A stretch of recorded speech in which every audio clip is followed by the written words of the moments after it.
में जब फल की आसक्ति होती है तो फल की चिंता भी होती है, और फल मिलेगा, कैसा मिलेगा, कब मिलेगा, उसकी विवलता होती है। इसलिए कर्म इतना सुसज्ज नहीं होता है।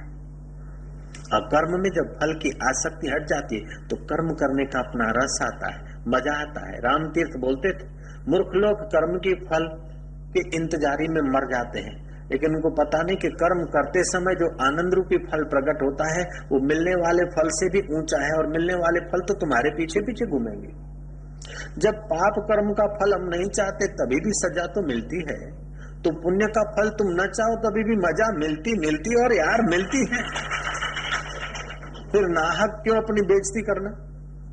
मैंने सुनी है एक भागवतकार की कथा कि राजा मंदिर में जा रहे थे तो दोनों किनारे मालन फूलों की माला लेकर खड़ी थी। दोनों ने राजा साहब को पुष्पों की माला दी। राजा साहब मंदिर में भगवान को चढ़ाकर हार जब लौटे, पूछा कितने पैसे, तो एक ने 4 आने मांगे, क्योंकि हार तो 2 आने का था, लेकिन राजा साहब चवन्नी उनके लिए कोई भारी नहीं पड़ेगी। 4 आने राजा ने दे डाले।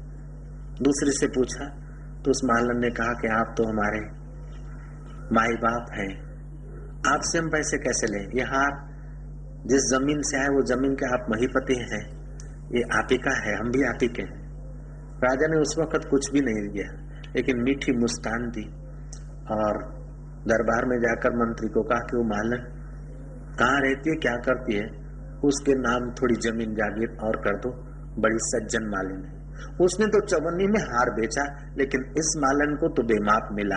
ऐसे ही तुम चवन्नी में जिंदगी मत बेचो, राजाओं का राजा जो परमात्मा है वो तुम्हें बेमाप दे सकता है भैया। यह शुक्र कर कि वो तेरे दर पे अपना भाग्य खाते। कोई अतिथि आ जाए तो उसको आदर सत्कार से अन्न, वस्त्र, भोजन आदि की व्यवस्था करके तुम उसके हृदय को संतुष्ट करते हो। अतिथि 5-25 का ले गया, लेकिन उसके हृदय में जो हृदयेश्वर बैठा है वो न जाने तुमको किसके द्वारा क्या दे दे, उसका हिसाब लगाना मेरे वश की बात नहीं। मैंने ऐसे लोगों को देखा जिन्होंने संतों के पास जाकर थोड़ा सा मार्गदर्शन लिया, उनको शांति मिली या थोड़ा लाभ हुआ। संतों का तो 5 मिनट गया, लेकिन उनको जो लाभ हुआ वो जिंदगी भर संतों के गीत गाते रहे और अपना पूरा जीवन संतों की सेवा में लगाकर धन्यभागी हो गए। नहीं तो 5 मिनट की फीस संत लेते तो क्या 5 रुपए होते, 2 रुपए होते, और क्या होता 25 रुपए होते। वकीलों के लिए हमारे हृदय में इतना आदर नहीं होता है, और फी लेने वाले डॉक्टरों के लिए हमारे हृदय में इतना आदर नहीं होता जितना किसी महापुरुष ने निष्काम भाव से कोई प्रयोग बता दिया, कोई जरा मंत्र बता दिया, कोई औषधि बता दी, या जरा आशीर्वाद कर दिया। उनके लिए निष्काम कर्म करते हैं उन महापुरुषों के लिए हमारे हृदय में जो जगह होती है वो जगह न वकील भर सकता है, न डॉक्टर भर सकता है, न सिपाही भर सकता है, न सेठ भर सकता है, कभी कभी तो माँ भी नहीं भर सकती और बाप भी नहीं भर सकता। ऐसा वो बाप जी हृदय की जगह हो जाता। और बाप जी क्यों होते हैं? बाप जी होते हैं इस बाप जी की बात पर अमल करने से। बाप जी का बाप जी कन्हैया है, उसकी बात पर जो अमल करते वो बाप जी हो जाते हैं। नारायण नारायण नारायण। आज का श्लोक तुम्हें बाप जी बनाने की कोशिश करेगा। जयराम जी बोल दो। और ये जरूरी नहीं कि लोग तुम्हें बाप जी कहें, ऐसे तो लोग तो भिखारी को भी कहते कि बाप जी माफ करो जाओ। ऐसा बाप जी नहीं, जो सचमुच में बाप जी है, ऐसा हृदय तुम्हारा बनाने का कोशिश करेगा। आज का श्लोक, युक्त कर्म फलम त्यक्त्वा शांति मापनोति नैष्ठिकम। नैष्ठिक शांति, जैसे नैष्ठिक ब्रह्मचारी होता है, नैष्ठिक सदाचारी होता है, प्राण जाए बरु वचन न जाए, ऐसे नैष्ठिक शांति। जैसे पतिव्रता स्त्री पति का त्याग किसी अवस्था में नहीं करती, चाहे वो दरिद्र है, चाहे कंगाल है, चाहे सज्जन है, चाहे दुर्जन है, लेकिन पतिव्रता स्त्री पति का त्याग नहीं करती। ऐसे ही शांति तुम्हारा त्याग नहीं करती। और विश्व में नैष्ठिक शांति से बढ़कर और कोई उपलब्धि नहीं हो सकती। नैष्ठिक शांति की उपलब्धि के आगे विश्व में और कोई उपलब्धि हो नहीं सकती। बोले महाराज भगवान मिल जाए, नहीं, उससे भी ऊंची चीज है। महाराज श्री कृष्ण मिल जाए, श्री राम मिल जाए, बुद्ध मिल जाए, कुछ मिल जाए, नैष्ठिक शांति कुछ निराली होती। बुद्ध ने आनंद को कहा कि मैं अब जा रहा हूं, आखिरी घड़ियां हैं मेरी संसार से विदा होने। ये बात सुनकर आनंद रोने लगा,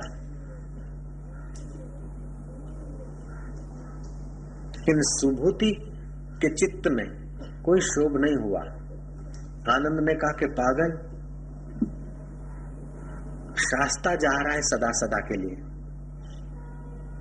प्रकाश देने वाले बुद्ध जा रहे हैं सदा सदा के लिए, शांति दाता जा रहा है, तुझे रोना नहीं आता? तब सुभूति ने कहा कि मैंने उनको ऐसा पाया कि वो मेरे से कभी जा नहीं सकते। मैंने उनको ऐसा निकट से देखा है और ऐसा मैं उनमें घुल मिल गया हूं कि वो मेरे को छोड़कर कभी जा ही नहीं सकते, इसलिए मुझे रोना नहीं आता। आनंद चकित हुआ, बुद्ध के पास गया।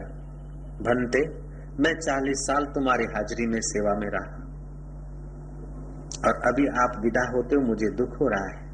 अभी भी मुझे दुख और सुख की चोटें लग रही। और वो सुभूति बोलता है कि बुद्ध कभी मेरी ओर से जा नहीं सकते। बुद्ध ने कहा, सुभूति मुझे ठीक से समझा है, तूने अभी मेरे को समझा नहीं, तू मेरे निकट नहीं रहा, मेरे शरीर के निकट रहा। मेरे निकट रहता तो तेरा भी रोना धोना बंद हो जाता। उसने नैष्ठिक शांति पाई है, लेकिन तूने थोड़ी व्यवहारिक शांति है। अब मैं जा रहा हूं तो मेरा क्या होगा, उस चिंता में तेरी शांति खो गई। लेकिन सुभूति की शांति खो जाए ऐसी शांति नहीं, उसने बिल्कुल मेरे को ठीक से पाया है, ठीक से देखा है, ठीक से समझा है। यूं कहूं तो वो मेरे मय हो गया है और मैं उसमय हो गया हूं। मेरा शरीर मिटेगा, मैं नहीं मिटता हूं। ऐसे ही मेरी विदा उसके शरीर से मेरे शरीर की विदा होगी, लेकिन उससे मेरी विदा नहीं होगी। नैष्ठिक शांति है ये। नैष्ठिक शांति भगवान तुम्हारे संसार के गुड़ गोबर व्यवहार में रहकर पाने का रास्ता बता रहे। कह देते कि सब छोड़ के जंगल में जाओ, तप करो, समाधि करो। उपदेश वही दिया जाता है जो सामने वाला झेल सके, और कहा वही जाता है जो सामने वाला कर सके।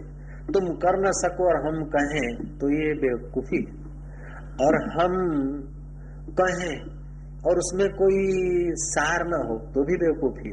हम कहें उसमें सार हो, और सार ऐसा हो कि तुम कर भी सको और सार भी मिले। तो श्री कृष्ण ऐसा कह रहे हैं कि सामने वाले कर भी सकते हैं और उनमें सारों का सार संसार के पार का परमात्मा अपने हृदय में जीते जी, मरने के बाद नहीं स्वर्ग का सुख, मरने के बाद वैकुंठ की सांत्वना नहीं, जीते जी वैकुंठों का वैकुंठ और स्वर्गों का स्वर्ग, आत्मदेव का साक्षात्कार कराने की बात श्री कृष्ण कह रहे हैं। शांति, नैष्ठिक शांति, उस शांति के आगे जगत की कोई उपलब्धि ठहर नहीं सकती।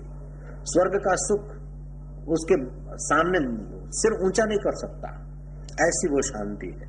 लब्ध्वा ज्ञानम पराम शांति मची ऋणादि गच्छति।